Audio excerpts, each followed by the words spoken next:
Hey guys, I hope you're all doing incredibly well and ready for another video. So Harry Potter has given us some of the most amazing characters that will stand the test of time.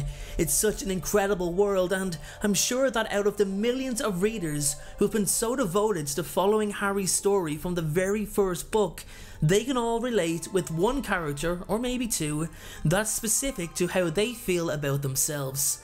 Me, for example, well, I love Remus Lupin and Cedric Diggory. Remus because he was so humble, and Cedric because he broke the Hufflepuff stereotype of only below average students coming from the house. However, besides our personal favourites, there's characters that we can all agree played hugely important roles, not just in the storyline, but as a representation of being the best they can be, which influences us all to be the best that we can be. The person I'm talking about is Luna Lovegood. Luna, in my opinion, is possibly the most important character from the entire series, as she sets such an amazing example of living life as she sees fit. And in today's video, I'm going to be highlighting a number of examples and instances that will show why Luna is one of, if not the most important character in the Harry Potter series. So with that being said, stick around, get comfy, grab a butterbeer, and most importantly, enjoy the video.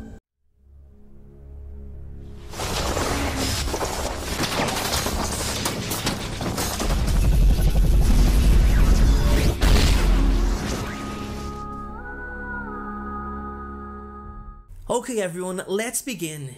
Luna Lovegood, as I've said, is an incredibly important character and comes into the books at the right time as well, in Harry's 5th year.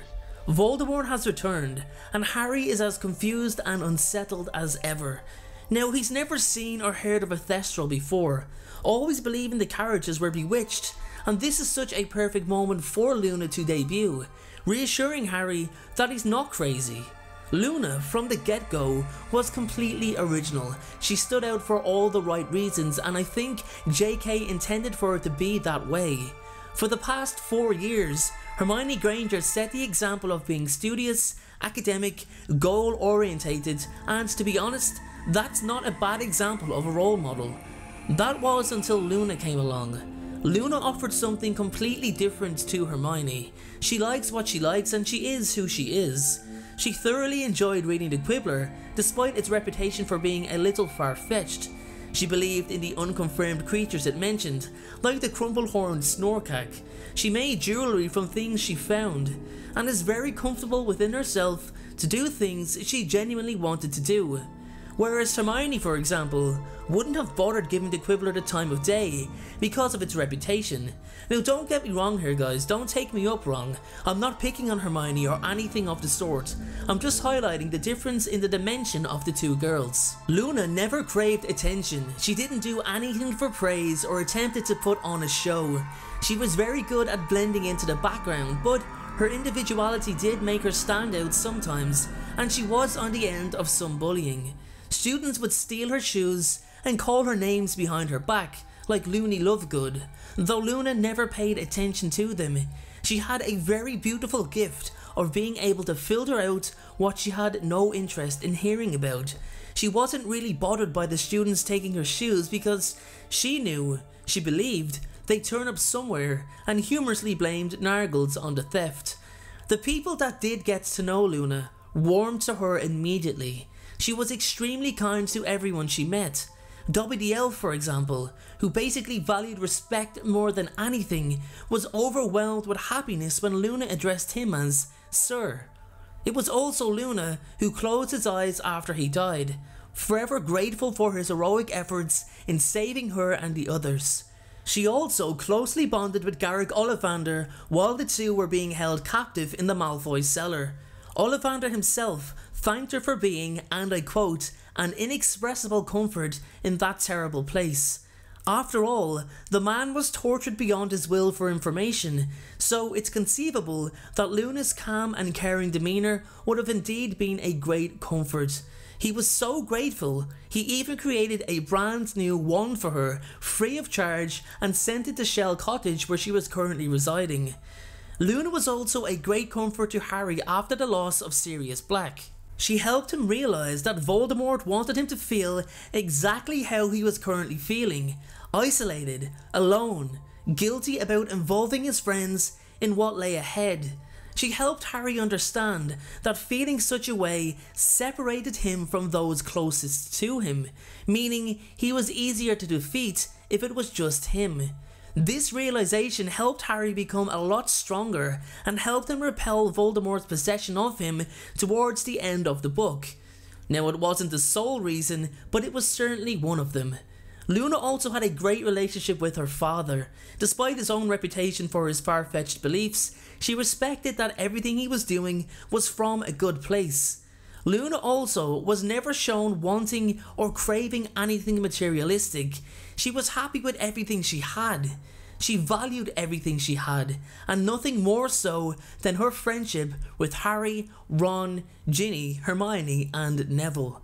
Luna never openly displayed her wanting of real friends, but the fact that she had painted their faces on her bedroom wall with the word friends underneath really shows that she was so grateful to have them in her life. And to be honest, for me, it was probably my favourite Luna moment from the books.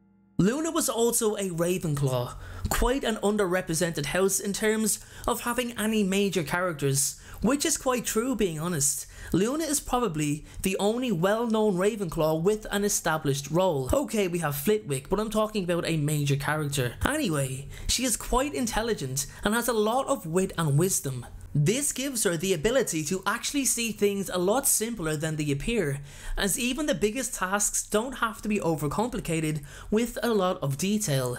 This is best shown with her assistance to Harry when he's trying to find the lost diadem of Ravenclaw. Harry is on his way to the Ravenclaw common room to look for clues when Luna decides to accompany him. She shows him the replica of the diadem first, suggesting this may well indeed be the final Horcrux. He just needs to find the real one. It's Luna's suggestion that Harry needs to speak to someone who's seen it before.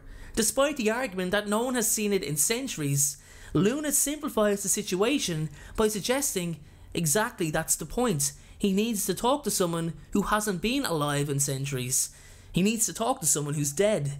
I think it's a lot better than shouting at them on the stairs like in the movies. Now, Luna is also able to show such strength at difficult times. As I mentioned, she was the sole comfort to Ollivander, not the other way around. She also helped Harry perform a Patronus when he was under heavy pressure, and also distracted the others when he needed to slip away for some peace and quiet. Luna Lovegood is the perfect representation of someone who is comfortable, truly comfortable with who they are. She doesn't see the flaws within herself, because there are none, just different aspects of her personality. She can filter out negativity because her belief in herself is strong enough to do so. Luna is so important to the books because she teaches us all that it is okay to be different. It is okay to be strange or weird, because at the end of the day, being different or individual or strange or weird is a lot less boring than wanting to be considered normal.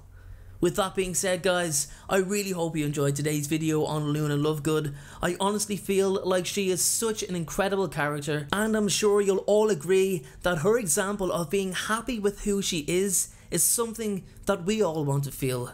So guys, before I go, I'm going to leave you with this question, and it's a question I'll ask you to have a good think about.